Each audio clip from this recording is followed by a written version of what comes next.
सो welcome students, B Com part third. मैं doctor Sanjay Bhalla, associate professor, department of ABST, government college Bundi. अपन ने एक नया चैप्टर चालू किया था, इंटरनल रिकंस्ट्रक्शन। उसके सेकंड पार्ट के अंदर मैंने आपको बताया था कि इंटरनल रिकंस्ट्रक्शन के प्रारूप, आंतरिक पुनर्निर्माण के प्रारूप कौन कौन से होते हैं। इम्पोर्टेंट चैप्टर है, बड़ा क्वेश्चन इसमें से आता है, एक 20 नंबर का। छोटे क्वेश्चन भी इसमें से पूछे जाते हैं, तो बड़े इम्पोर्टेंट चैप्टर है। इसको बड़े ध्यान से आप लोग सुनिएगा, आपको पूरा चैप्टर शुरुआत से बिल्कुल समझ में आता जाएगा। सारी एंट्रीज आपके बिल्कुल क्लियर हो जाएंगी और इसको आप बड़े ध्यान से सुनते जाइएगा पूरे लेक्चर को। तो आंतरिक पुनर्निर्माण के प्रारूप मैंने बताए थे कि आंतरिक पुनर्निर्माण के 3 प्रारूप होते हैं। पहला तरीका तो है अंश पूंजी में परिवर्तन करना, चेंज इन शेयर कैपिटल। दूसरा अंश पूंजी में कमी करना, रिडक्शन इन शेयर कैपिटल। और तीसरा तरीका कंपनी के सदस्यों, लेनदारों और ऋण पत्रधारियों के साथ एक योजना बनाना, scheme of arrangement with members, creditors and debenture holders. इसमें मैंने कल आपको ये बताया था कि अंश पूंजी में परिवर्तन 5 तरीके से हो सकता है। अंशों का समेकन, कंसोलिडेशन ऑफ शेयर, अंशों का उपविभाजन, सब डिवीजन ऑफ शेयर्स, अंशों को स्टॉक में और स्टॉक को अंशों में बदलना, change of equity share in stock and stock in equity share, नए अंशों का निर्गमन द्वारा, इशू ऑफ न्यू शेयर्स, और अनिर्गमित अंशों को रद्द करना। ये 5 तरीके हैं अंश पूंजी में परिवर्तन करने के। अब इन 5 तरीकों में से अपन पहला तरीका आज समझेंगे, अंशों का समेकन। कि अंशों का समेकन किसे कहते हैं। ये 1 नंबर में भी क्वेश्चन पूछा जाता है आपसे एग्जाम में कि अंशों के समेकन से आप क्या समझते हैं। इसकी जनरल प्रविष्टि भी पूछी जाती है। और जो 20 नंबर का सवाल आएगा वो मिक्स सवाल आएगा, इन सब की एंट्री मिक्स करके एक बड़ा क्वेश्चन आपसे पूछा जाता है 20 नंबर का। तो चलिए स्टूडेंट्स, आज अपन चालू करते हैं पार्ट थर्ड, इंटरनल रिकंस्ट्रक्शन का पार्ट थर्ड। अपना टॉपिक है, आज का टॉपिक है अंशों का समेकन। इसको अंग्रेजी में कहते हैं कंसोलिडेशन ऑफ शेयर्स। अंश पूंजी में परिवर्तन करने का पहला तरीका अंशों के समेकन के द्वारा। अब ये अंशों का समेकन होता क्या है, पहले तो इसको समझ लीजिए। ये क्वेश्चन भी पूछा जाता है एग्जाम में कि अंशों के समेकन से आप क्या समझते हैं। तो समेकन का पहले मतलब समझ लीजिए। अंशों के समेकन का मतलब ये होता है कि यदि कंपनी ने प्रारंभ में, जब कंपनी शुरुआत हुई थी, उस समय मान लीजिए कंपनी ने छोटे मूल्य के अंश जारी करे। जैसे कंपनी ने मान लीजिए 5 रुपए वाले अंश जारी करे, 5 रुपीज ईच, और कंपनी ने मान लीजिए 1 लाख शेयर इशू करे। तो आज के दिन शेयर कैपिटल कितनी हो गई, मान लो ये फुल्ली पेड अप शेयर हैं, मान लो ये सारे के सारे शेयर कैसे हैं, फुल्ली पेड अप। तो 1 लाख शेयर्स हैं, 5 रुपए ईच, फुल्ली पेड अप। तो इसका मतलब आज के दिन शेयर कैपिटल कितनी हो गई कंपनी की, आज के दिन कंपनी की शेयर कैपिटल हो गई 5 लाख रुपए। शेयर कैपिटल का बैलेंस बताओ क्या होता है, डेबिट बैलेंस होता है या क्रेडिट बैलेंस होता है। जब तक आपको बैलेंस क्लियर नहीं होंगे, एंट्री बिल्कुल भी समझ में नहीं आएगी। आप क्लियर कर लो बैलेंस क्या होता है। आप जब बैलेंस शीट बनाते हो तो बैलेंस शीट की ये असेट साइड, ये बैलेंस शीट की लायबिलिटी साइड। असेट साइड में सारे के सारे आते हैं डेबिट बैलेंस, लायबिलिटी साइड में आते हैं सारे के सारे क्रेडिट बैलेंस। इसीलिए बैलेंस शीट का टोटल मिलना भी आवश्यक होता है। डेबिट बैलेंस कहाँ पे आते हैं, असेट साइड में। क्रेडिट बैलेंस कहाँ पे आते हैं, लायबिलिटी साइड में। बोलो इसको कैपिटल को कहाँ पे दिखाते हैं अपन, असेट्स में दिखाते हैं, लायबिलिटी में। असेट्स को कैपिटल को दिखाते हैं अपन लायबिलिटी साइड में। इसका मतलब इसका बैलेंस कौन सा है आज के दिन, आज के दिन इसका बैलेंस है क्रेडिट। पहली बात तो ये क्लियर होनी चाहिए दिमाग के अंदर बैलेंस को क्या है। तो अब ये चीज आपके समझ में आ गई कि कंपनी ने कितने रुपए वाला शेयर इशू किया था, 5 रुपए का शेयर इशू किया था। कितने शेयर इशू किए थे, 1 लाख शेयर इशू किए थे। सारे के सारे शेयर कैसे थे, फुल्ली पेड अप थे। तो आज के दिन कंपनी की शेयर कैपिटल कितनी है, 5 लाख रुपए। बैलेंस कौन सा है कैपिटल का, क्रेडिट बैलेंस।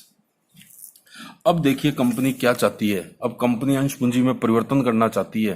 अंश पूंजी में परिवर्तन कैसे कर रही है? अंशों के समेकन के द्वारा। समेकन में क्या किया जाता है कि कंपनी ये छोटे मूल्य के अंश को तो करेगी खत्म, 5 रुपए वाले अंश को तो करेगी खत्म, और इसकी जगह कंपनी बना रही है अब 50 रुपए का एक शेयर। अब कंपनी ये चाहती है कि हम अपना शेयर बना दें 5 की जगह 50 रुपए ईच। तो अब ये बताओ शेयर कितने हो जाएंगे? कैपिटल तो 5 लाख रहेगी, तो अब शेयर कितने हो जाएंगे कंपनी के, ये बताओ आप। 5 लाख में 50 का भाग दोगे अब, तो ये शेयर हो जाएंगे अब 10,000। अब शेयर कितने रह गए? 10,000, क्योंकि 10 शेयर की जगह एक शेयर बना दिया।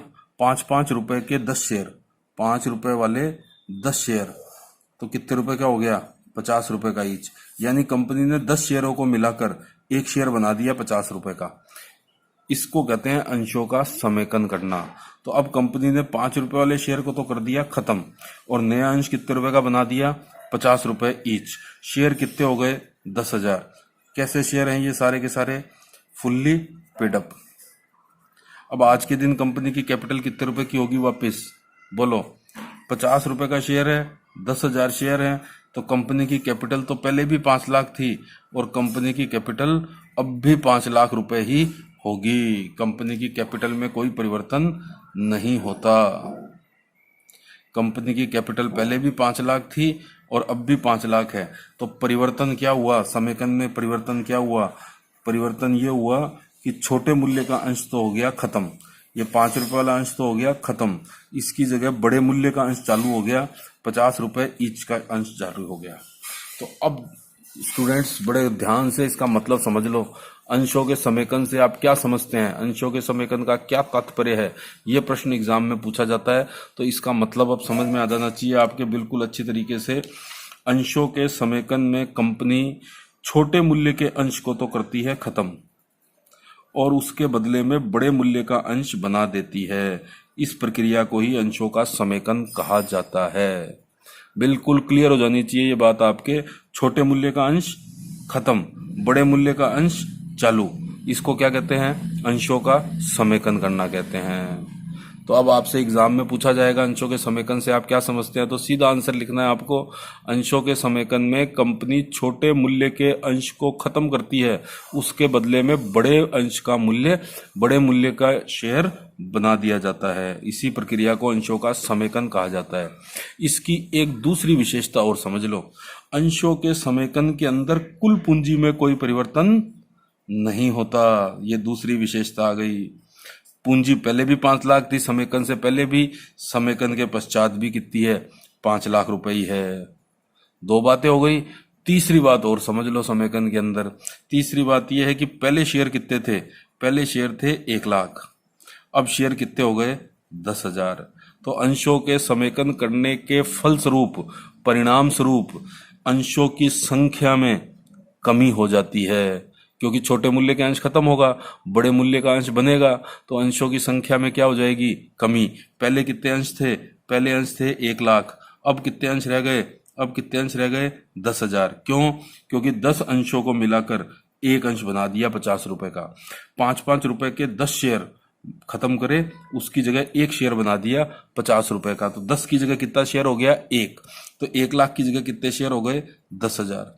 तो इसका मतलब अब आपको 3 विशेषताएं बिल्कुल अच्छी तरीके से समझ में आ जानी चाहिए हमेशा के लिए।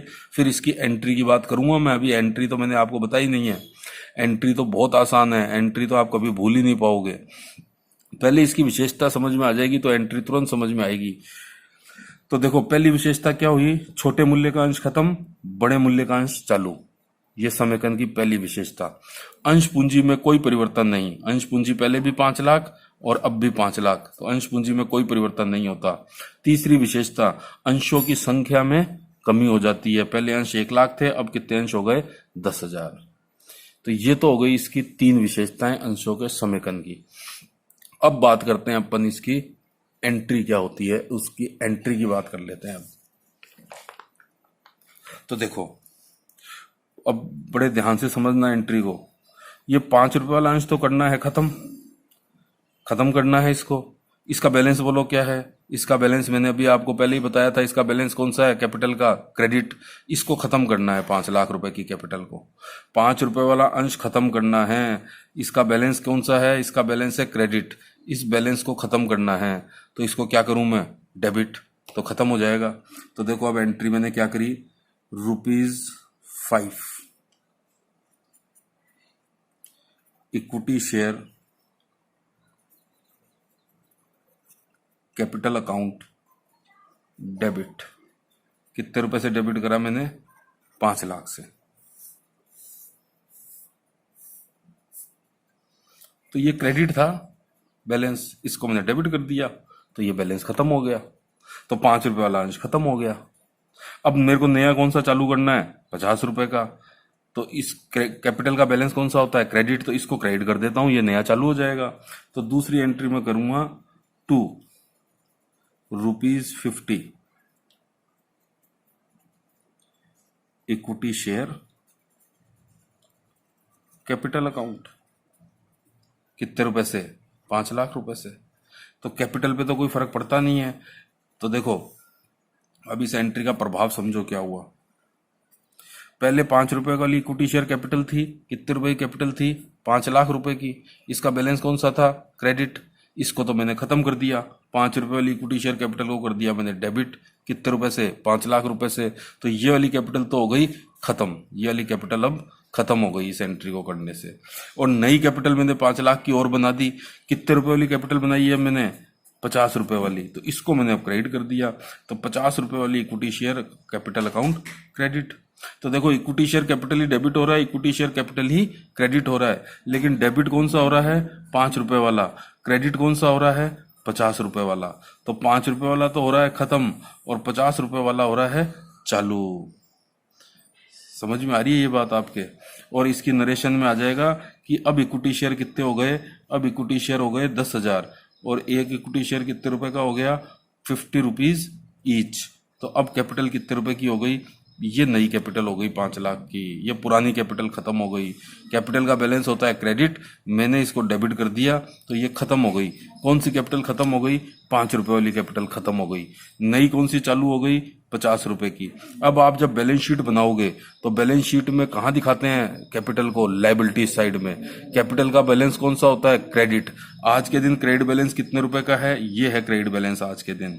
तो आज के दिन जब आप बैलेंस शीट बनाओगे तो यहाँ लायबिलिटी साइड में दिखाओगे ₹50 वाली इक्विटी शेयर कैपिटल कितने रुपए की, 5 लाख रुपए की। तो देखो अब इसकी एंट्री, इसका मतलब क्या हुई, इसकी एंट्री ये हो गई, old denomination, old denomination share capital account debit, share capital account debit to new denomination share capital account credit. ये हो गई इसकी एंट्री। पुरानी पूंजी खत्म, नई पूंजी चालू। पुराना वाला अंश, छोटे वाला मूल्य का अंश खत्म, नए बड़ा अंश का मूल्य चालू। ये हो गई इसकी जनरल प्रविष्टि। तो आज अपन ने अब अंशों के समेकन की बात करी है। इसकी फिर एक बार वापस से समझ लीजिए। 3 विशेषताएं हैं समेकन की। छोटे मूल्य के अंश को खत्म करके जब कंपनी बड़े मूल्य के अंश में बदल देती है तो इसे अंशों का समेकन करना कहते हैं, पहली बात। दूसरी बात, अंशों के समेकन करने के परिणाम स्वरूप, फलस्वरूप कंपनी की कुल पूंजी पर कोई प्रभाव नहीं पड़ता है। पूंजी पहले भी 5 लाख थी, पूंजी अब भी 5 लाख है। तीसरी विशेषता, समेकन के फलस्वरूप, समेकन के परिणाम स्वरूप अंशों की कुल संख्या में कमी हो जाती है, क्योंकि छोटे मूल्य का अंश खत्म होकर बड़े मूल्य के अंश में बदल जाता है, तो अंशों की संख्या में कमी हो जाती है। एंट्री क्या करेंगे, old denomination account debit to new denomination share capital account credit. पुराना वाला अंश डेबिट हो गया, नया वाला अंश क्रेडिट हो गया। तो स्टूडेंट्स मैं उम्मीद करता हूं कि आपको ये अंशों का समेकन वाला पहला तरीका, अंश पूंजी में परिवर्तन का पहला तरीका, अपनी कल ये बात हुई थी अंश पूंजी में परिवर्तन करने के कितने तरीके हैं, 5। उसमें से ये पहले तरीके की मैंने आज बात करी है। अंशों का समेकन करना। ये वाला पॉइंट आज मैंने आपको क्लियर कराया है।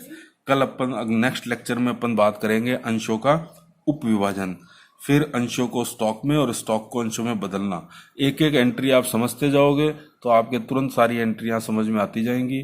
बड़ा क्वेश्चन आएगा उसमें सारी मिक्स एंट्रियां आएंगी, तो आप बहुत इजीली एंट्री कोई रटनी नहीं है, आपको एंट्री समझनी है। समझ में आने के बाद आपका क्वेश्चन बिल्कुल सही होगा, कभी भी क्वेश्चन गलत होगा नहीं।